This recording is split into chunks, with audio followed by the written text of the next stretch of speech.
Good morning. We're into the 7 o'clock hour on this Tuesday. Good morning. We're into the 7 o'clock hour on this Tuesday morning. This would be a perfect morning to bring your Ken and Deb umbrella with you. It is a rainy Tuesday. I'm Deb, along with Jeremy Jones, and somebody who just walked in the studio is Station Manager Jason Crosby. Good morning, Jason. Good morning, Deb. Good to be with you. How are you doing this morning? Yeah, I'm dry. Good. Well, that's Yeah, good. yeah. And you got a sweater on today. You know what? It's I was looking at the forecast, and the watch said 55 was the high, and that's sweater weather in my book. So yeah, Moving into fall. for at least today and tomorrow, anyway. So It's definitely feeling like that. It's like a pumpkin spice morning, I yeah, think.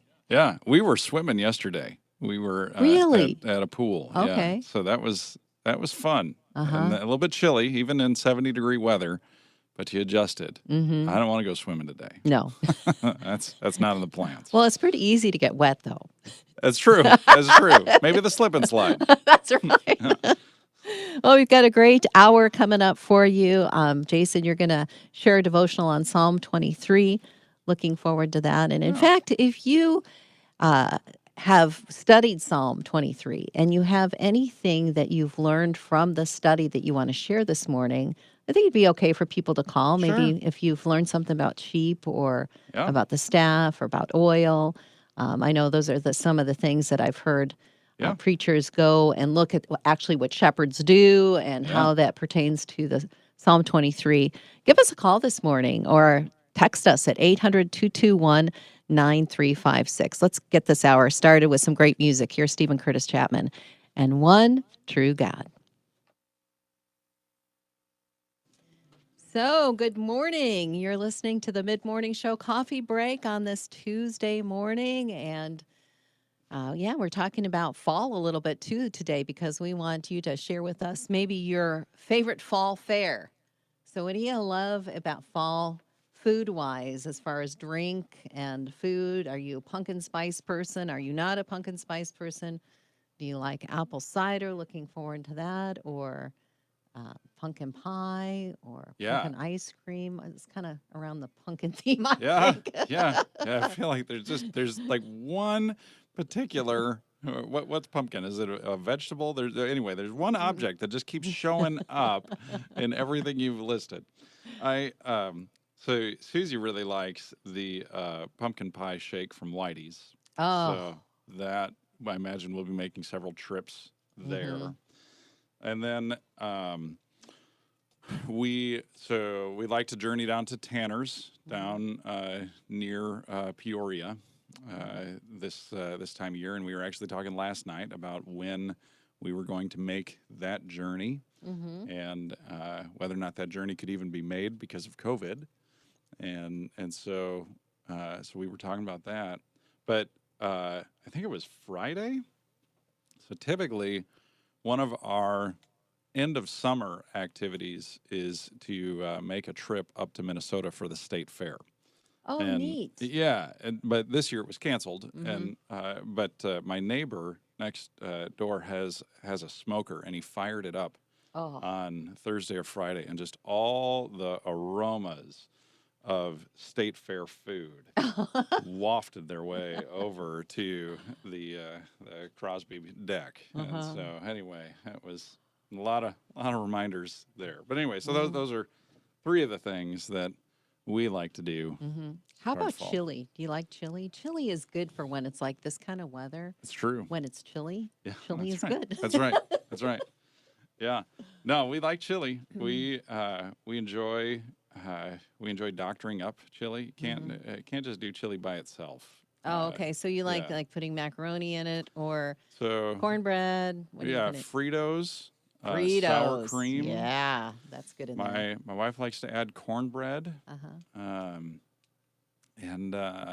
those are probably my three. I'm not real big on the cornbread. I can do it. It tastes good, but if I had my preference, it would be cheese, Fritos, and sour cream. And then Oh, that's about it. that sounds really good. Yeah. Well, how about you? What do you love about fall? What fall fare do you enjoy? Good morning to Lori. It's nice to see you this morning. And Also, Heidi and Jordan, thanks for listening in to our mid morning show coffee break.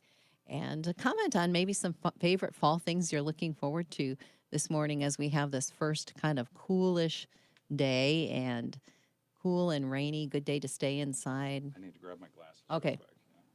And Jason's going to grab his glasses, and we're closing out this song. And join us on air too as we continue with the mid morning show coffee break.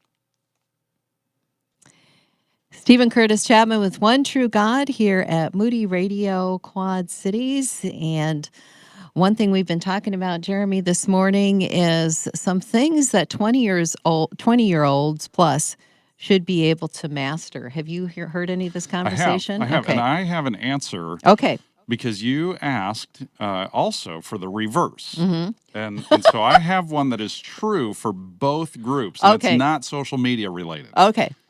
It's manage a budget. Oh, that is so important. And that is true. I mean, that is something that both age groups should know how to do. And we all struggle with it, Mm-hmm. right? Because I mean, anytime you spend more than you have, you struggle with a budget. Yes. But I'm familiar with that. Yeah. So that's what I think would be a great tip for someone who is in their 20s or someone who is in their 60s is know how to manage a budget. Right. That is a good idea. How about your ideas? Give us a call this morning, 800-221-9356. What should 20-year-olds and 60-year-olds know how to do? Okay, in this Relevant magazine article, I want to share one thing that they talk about. See things from a different point of view. That's hard. Because that is also good for 20-somethings and 60-somethings. So here's the irony of that, though, because I was thinking about this on the way in, right? So if you are frequent on social media, and the article says to spend less time doing that, and yet that's probably something that we all do too much of. The funny thing is that these social media feeds, they have an algorithm, and they know what it is that you want to see, what you want to hear, what all this. So your content is filtered through the algorithm, and so basically, this is I find this funny. Like when people post whatever it is that is their hot button issue for the day, you're talking to an echo chamber. You're talking because the likelihood that someone who has a different viewpoint than you, that they're going to see that, it's just small. And so my point being that to talk with someone who has a point that's differing than you're going to have to, if you're going to do that on social media, you're going to have to work hard to do that, to find that differing viewpoint, simply because of the algorithms that are already in place. But it's and then the other thing that makes that conversation tough is having it on social media is like you can't hear tone. You can't hear tone. I know it's really hard, and people can take what you're saying oh my goodness, completely the wrong way or in the wrong spirit, like you said. Yeah. So it is challenging, but it's something to work towards, seeing things from a different point of view. How about you? What do you think 20-year-olds and 60-year-olds should know? Give us a call, 800-221-9356. So here's another something. Yeah. How about tipping generously? Yeah. We so we had Susie and I went out for our 13th wedding anniversary, September 1st. And so we Happy anniversary. Thank you. Yeah. So we went to a restaurant here in town, and we got excellent service. And so as we were talking with the waitress, one of the things that we discovered was even though the restaurant wasn't full, that there was still pressure on them to provide the level of service that we received, because there were two people who were scheduled that night, that one just never showed up, and the other was stuck somewhere else, and so we tipped generously. So 20%, right, is the recommended. So we went above that because they were in an incredible position, Wow. and to be able to receive the level of service that we did. So Mhm. it was, Mhm. so I agree with that. Yeah. Anyway. Especially during this time, Oh man. Jason, Yeah. when people are so stressed and they're receiving the brunt of people's stress throughout the day. Yep. Yep. So I think that is so important that we show our appreciation in a tangible way Yeah. to people and let them know that we appreciate that they're going above and beyond and they're putting themselves at risk too. I mean, it might be a minor risk because Yeah. they're usually the ones wearing the mask, but still, Yeah. I mean, they also are putting themselves at risk in serving us. And so Yeah. I think this is a good time to put that into practice, especially. So I don't know if you do this when you're at a restaurant, but all the other thing that we do, and not to say, hey, Jason's the hero, but we like to, well, on the receipt, Hmm. write an encouraging note I love on the that receipt. idea. So I love that idea. yeah. That So is good. if you tip generously and you write an encouraging note, I I don't know how you can go wrong. No, I think that is great. That's a good idea. I'm going to start doing that.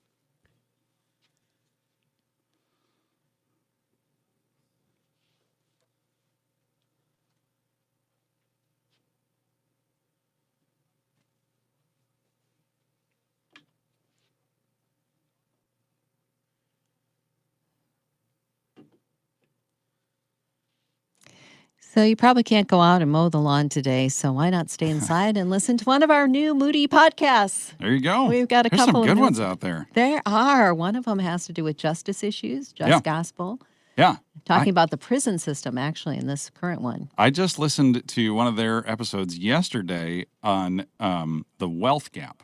That was have you listened to that one? No. That was really, really interesting. What'd you take away from it, Jason? Well, I learned about redlining, and that Mhm. was really fascinating to learn about how I don't remember the decade that it happened, but essentially how the government went through and formed our different communities, and did so with in some ways with segregation in mind, and just it was Oh, okay. really fascinating to see this. I learned that that one of the ways that our country obtained as much wealth as it did is basically through slavery, and that if you were to account for the cost of slavery, had people been paid their fair wages,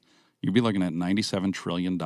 Wow. Yeah, Wow, that's it really is. That sobering. is. It is. Wow. And the majority of millionaires were in the Mississippi River Valley. And so Wow. yeah, I did not know that either. yeah. Wow. So it's a really fascinating podcast on the wealth gap. And What's the easiest way for people to get that?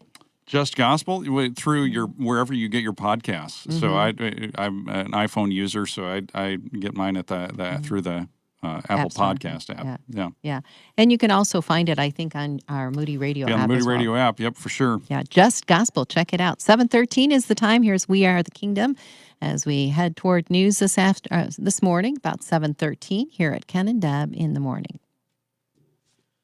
Jason, Deb, Wanda got a hold of us and wanted you guys to know that she and Dave were watching and listening in this morning. Cool. Ah, Thanks. thanks. It's nice to have you, Wanda and Dave. Always good to have you with us. Oh, Heidi makes homemade soups. She mentioned about the fall fair and the colors. Yeah, I really look forward to seeing the colors of fall too. And road trips. We have a tree in our front yard that gets us started on the colors right around July. Mhm. We were told, Really early. Oh yeah, we were told when we first moved in, this tree is probably dying. If its leaves change in July, your tree is probably dying. Well, it has stayed the course for the last 7 years now. It's survived. So we're Still keeping there. it. Yeah. That's good because to cut down a tree is a big expense. Yeah. Yeah. So it's good that it's still hanging in there. Yeah, yeah. When the derecho came through, we had Mhm. one fall, Oh, and yeah, wow. so that. But good news is, we have family who know how to use a chainsaw, and So we were able to, and some neighbors that let us put it on their burn pile. So Uh-huh. yeah. Hey, But good anyway, morning, Phyllis. Well, yesterday I was outside with a long, well, I have this pole that I use for my laundry to hold okay. up the line so Yeah. it doesn't droop. You know, my neighbor had made it for me. All right. It's probably 12 feet long. And I was trying to get a dead branch out of my huge maple tree, trying to go like this. Oh, You know, you yeah. just reminded me of that. Yeah. And I was stuck. Oh And no. so I was trying, and I thought, well, I'm going to bring out uh, a ladder and Yeah. try again. So I Yeah. brought a ladder, Yeah. got to the top, and I was swinging this thing around. Of course, it didn't budge. And Charlie walked by and said, I already tried that. It's still up there. And I'm kind of afraid of the storms Ah, having it fall or blow somewhere because it's a sure. huge branch that's Okay. kind of weighing, but it's so high up there we can't. Yeah. We tried with what we have. So we got to get a longer pole or Yeah. more strength or Yeah. something. It's really stuck. Lightning. Maybe some lightning. So we're still dealing with the derecho in a way. I mean, I Yeah. don't know if you are too, but we're still dealing with it. We see a lot of dead branches in our trees that Yeah. need to come down. So Yeah. dead We wood were in there. we were driving. Oh, where was it? I think it was somewhere. Maybe it was Moline. I was driving over the weekend, and they had stuff in the street waiting for collection. I don't remember where that was, but anyway. So Well, we- I we're was northern. very thankful when the truck came by and took what we did have. Yeah. That was very nice. I appreciate those workers doing that because I'm not good at backing up. Let's put it that way.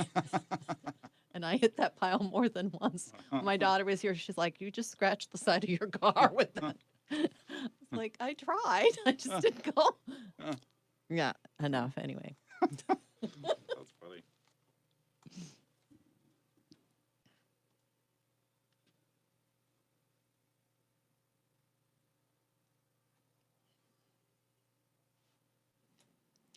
That's We the Kingdom with Holy Water here at Moody Radio, Quad Cities. Ken and Deb in the morning, and Jeremy Jones, Jason Crosby, and I are hanging out this morning on a Tuesday talking about some of those things that we should know at 20. And we've kind of expanded it to 60 plus too, because these are things that, I mean, you have to keep relearning. Like, how Yeah. about this one? Okay. Respond to criticism.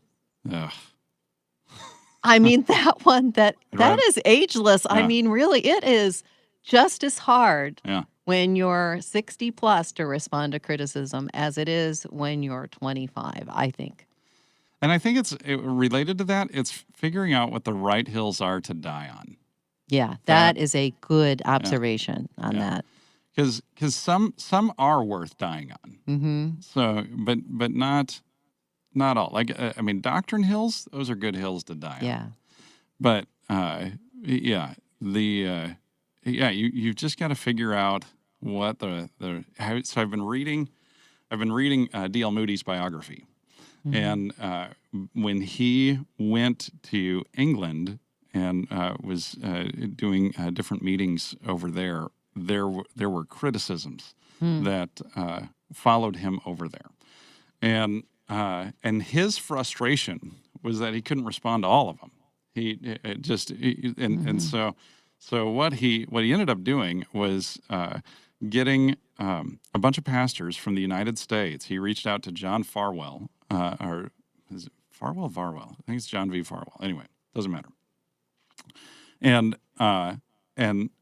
John then went to ministry leaders, area pastors in the city of Chicago, and had them write a letter on Moody's behalf, giving him credibility with pastors and ministry leaders over across the Atlantic. And so, but that was the thing, was because it was pastors and ministry leaders that were coming out against Moody while he was over there, and so he ended up getting this letter of recommendation. But that was one of his frustrations, was he had to pick and choose the battles that he was going to fight, and And that's our frustration today. Yeah.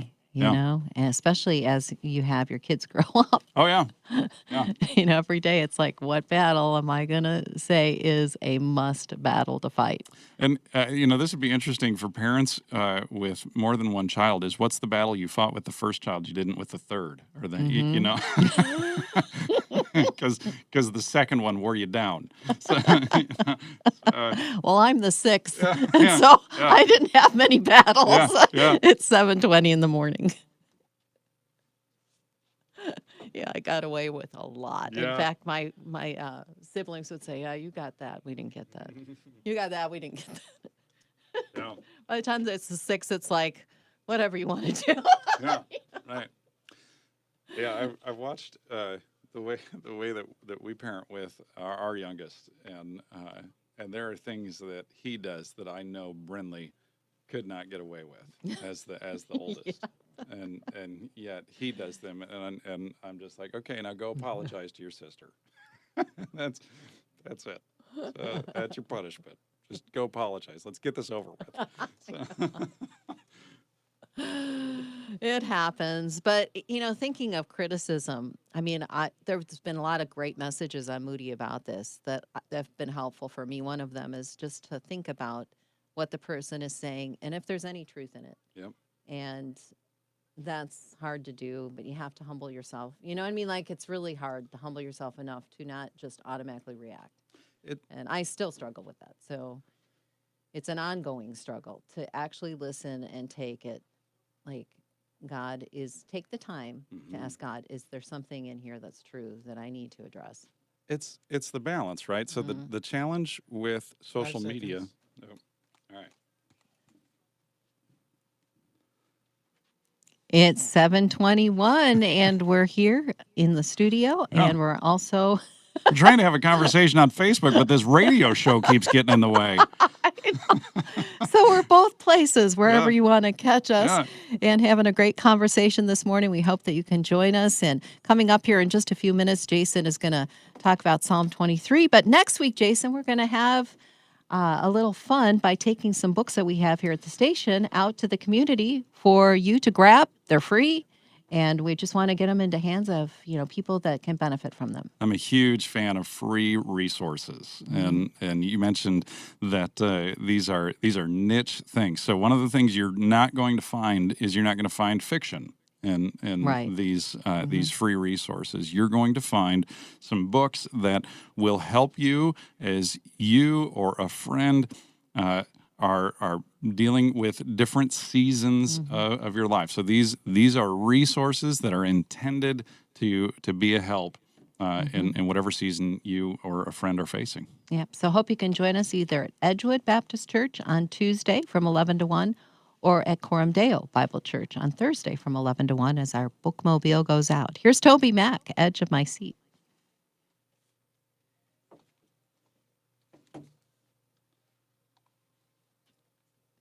So what I was going to say was that with Facebook, the challenge is tone, right? And you can't hear tone. But then the challenge with in person is tone, right? So kind of the same challenge. When it comes to criticism, right? You've got to pull the tone out when it's spoken to you and hear what's the truth. With Facebook, it's what's the passion level that the person is speaking with. And it's true of not just Facebook, but email, written correspondence, anything that's not spoken. It's hard to hear the tone. So I'm wondering, for those of you who are listening, do you find it easier to have criticism if the person starts with a positive? Or is it just as hard to hear the negative without the, is it better to hear the negative with the positive, or do you just want people to give it to you? I think the best option is to always start the statement with no offense. Yeah, but. yeah.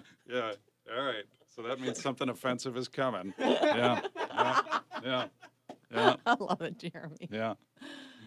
So, Jeremy, how about you? Do you find it, is that how do you like to handle, when somebody gives you criticism, how would you like people to hand it out to you? I don't really like anything controversial coming over the internet. You don't care about the person you're talking to. They're not real when they're not face to face with you, and it devolves really quickly. And so if I'm going through anything controversial like that, or even just difficult, I think it's easier to maintain the empathy if you see them face to face. Yeah. I think you're appreciate right. I Yeah. appreciate what you said there because that's one of the challenges is no matter what is not creating the straw man, right? This extreme person that you have in mind that your post, your words are meant to go after, because it's like you're never going to create this person that you're thinking, you know what, they're created in the image of God. And so I mean you're never Right. going to create this individual that you think so highly of that your words are going to be so respectful toward, unless you are intentional about that and Right. you Right. stop, you can take a step back and so that's a great point, Jeremy. And I think we're pretty much at the end of today's mid-morning show coffee break, but you can join us again tomorrow. And Jared Hall will be with us as we continue our week with Ken on vacation here at Ken and Deb in the morning. Have a great day. Keep dry.